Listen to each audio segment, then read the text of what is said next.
pessoal, tudo bem? Hoje eu vou falar sobre a textura do solo e suas principais características e como ela pode interferir no manejo do seu solo. Então, vamos lá. Primeiramente, é explicar o que é a textura do solo. De maneira técnica, ela constitui uma das características mais estáveis do solo e representa a distribuição das partículas do solo quanto ao tamanho, de acordo com o professor Dr. Eurico. O que isso quer dizer? Quando fala que ela é uma das mais estáveis, é que ela praticamente não muda de características com o decorrer do tempo. E que tem a ver com partículas é porque a textura do solo é intrinsecamente ligada às partículas que está constituindo aquele solo, ou seja, a quantidade de areia, silt e argila daquele solo. Então, para você entender a textura, você tem que entender a areia, a argila e o silt, cada um diferenciando pelo tamanho. Só que as características delas se diferenciam também. Vamos começar com a areia. Ela é a maior dentre as três partículas, de maior tamanho. O que isso interfere? Vamos lá. Tem algo chamado superfície específica, ou área específica. O que isso quer dizer? Vamos lá, 2 por 2 dá 4 centímetros. 6 lados, 24 centímetros. Essa é a superfície específica desse quadrado de 2 por 2. Quando você pega esse quadrado de 2 por 2, reparte no meio e cria outros 4 quadrados, você criou 8 quadrados de 1 por 1. 1 por 1 dá 1 centímetro quadrado, 1 vezes 1, que de 6 lados, 6 centímetros quadrados, vezes 8 cubos, que é 8 quadradinhos criados, dá 48 centímetros quadrados. Então você duplicou a superfície específica. A areia, por ser grande, ela tem uma superfície específica pequena. O que isso interfere? Na retenção de água, porque a água ela se adsorve à superfície, ou seja, ela não é absorvida pelas partículas, ela fica em volta.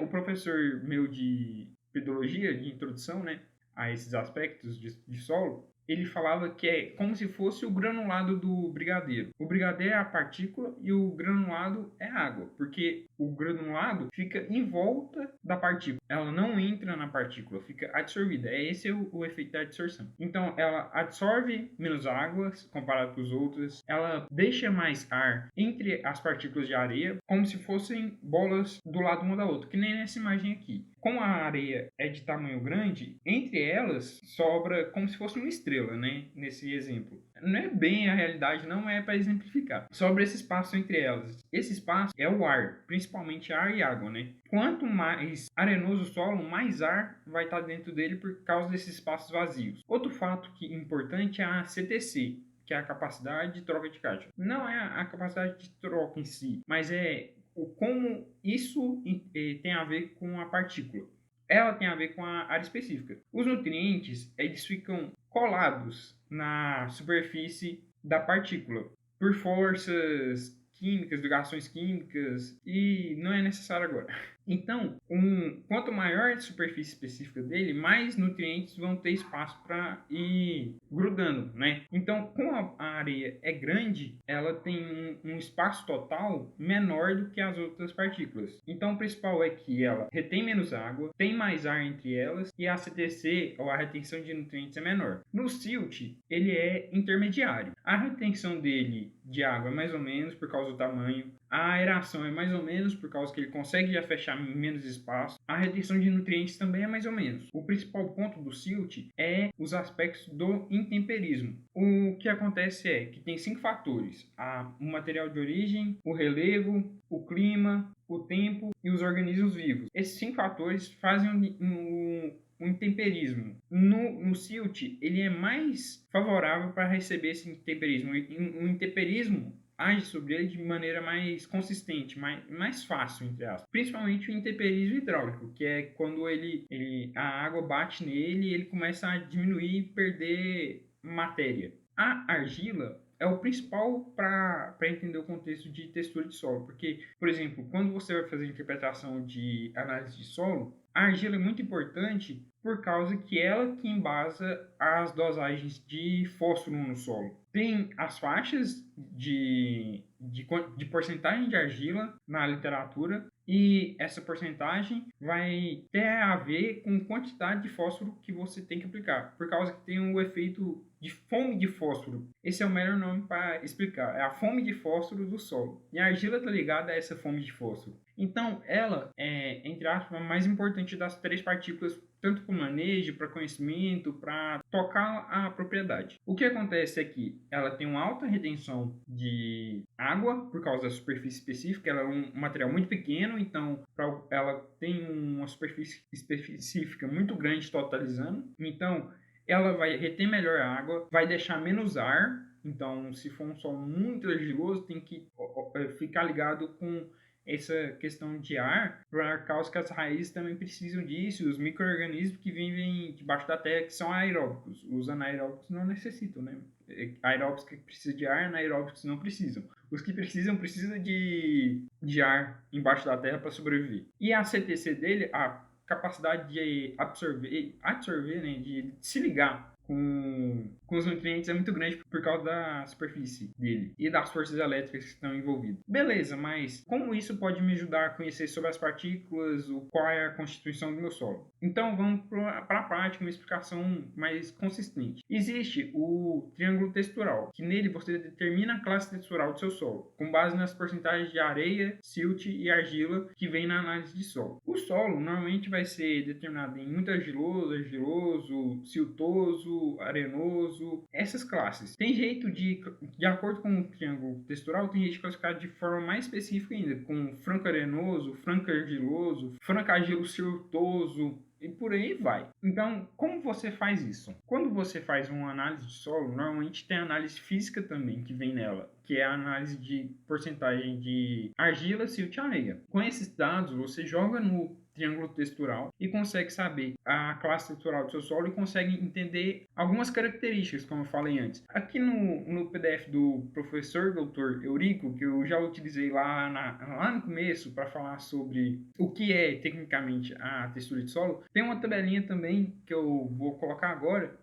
e ler para vocês das principais características que a textura do solo impacta. No caso, é a capacidade de retenção de água, a aeração, como eu já falei, a drenagem, que é a infiltração de água, quanto a capacidade da água passar entre as partículas, teor de matéria orgânica do solo, como a matéria orgânica vai se ligar ou vai ficar acomodada ali, suscessibilidade à compactação, por causa que solos mais argilosos compactam melhor, não é melhor, mas compactam mais e é com maior facilidade. Suscetibilidade à erosão hídrica e eólica, que é por água e por vento, porque vamos supor que dá uma ventania ou aquele redemoinho que normalmente é comum nessa época do ano de seca e de vento, né?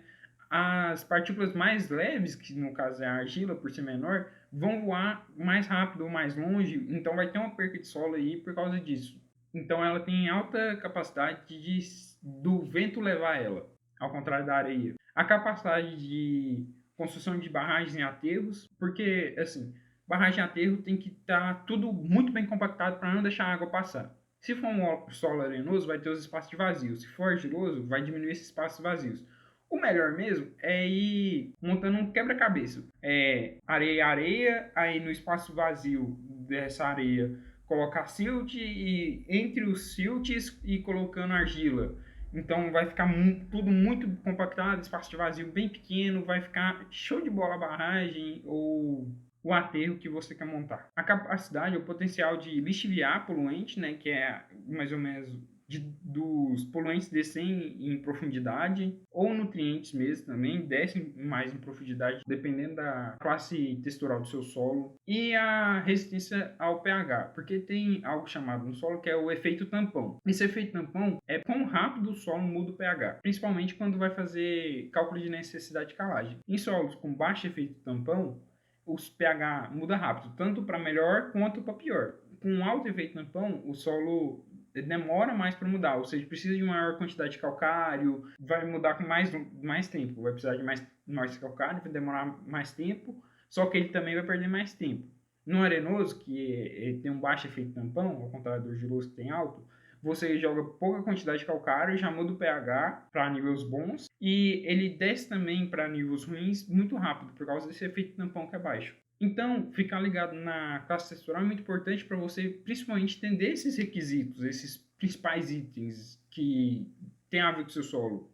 porque você consegue manejar melhor. Para deixar mais claro ainda como classificar o seu solo, eu vou dar um exemplo aqui de um solo de 45% de argila, 30% de silt e 25% de areia, certo? Vamos lá. No caso, eu vou começar pela argila, que é 45%. No triângulo textural já tem as linhas auxiliares. Se você pegar um colorido, vai ter possivelmente pintado, que nem esse daqui. Então, como é 45% de argila, você vai riscar na linha de 45, entre 45 e 50, né, que vai pulando de 10 em 10. Entre 45 e 50, no mesmo sentido da linha azul. Como ela está na horizontal, eu risco na horizontal no 45. No silt, que é 30%, a linha dele está na diagonal, descendo, porque o silt está do lado de cá. Então, você vai na área de 30% de silt e risca uma reta no sentido da linha auxiliar. E na parte da areia, você faz a mesma coisa. Pega a porcentagem de areia que você tem, que no caso desse exemplo é 25%, e risca no sentido da areia. No caso desse solo, deu um solo argiloso. Ele tem uma quantidade significativa de argila, mas não é uma grande quantidade para ser considerado muito argiloso. Tem que ficar ligado na erodibilidade, por causa que ele pode ser levado de forma fácil por enxurradas de vento, então tem que ficar ligado com isso, fazer um manejo muito bom de curva de nível da área, criação de terraço se for necessário, por causa do relevo. Então, ficar ligado nesse manejo de conservação de solo, ficar ligado na compactação de solo, a aeração desse solo para quando for plantar. Fica ligado também, se tiver em plantio direto, se vai ter pé de grade, pé de arado, por causa que pode ser que tenha, por causa da quantidade de argila, né? Criado esse pé de arado e as plantas não conseguiam se desenvolver, então ficar ligado no trânsito da fazenda, de como se movimentam. Outro fator também é na infiltração da água, porque por ser argiloso, ele pode estar demorando, tem mais silt, né? Então tem um espaço de vazio maior do que se fosse só areia. Então, se fosse 30% de areia, 25% de silt. Então, ele vai ter menos espaço vazio, a quantidade de ar vai estar menor, mas vai ter mais água absorvida com o perfil de solo. Então, ficar ligado com drenagem também do solo. Viu que com informação básica dessas três informações que vem na análise de solo, já consegue começar um manejo e entender o que está acontecendo na propriedade. Mesmo que essa propriedade seja fictícia, entende? Você consegue entender o que tem que ser observado e acompanhado. Então, agradeço a todos que assistiram. Se gostaram, deixe o curtir, se inscreva no canal e até a próxima. Falou!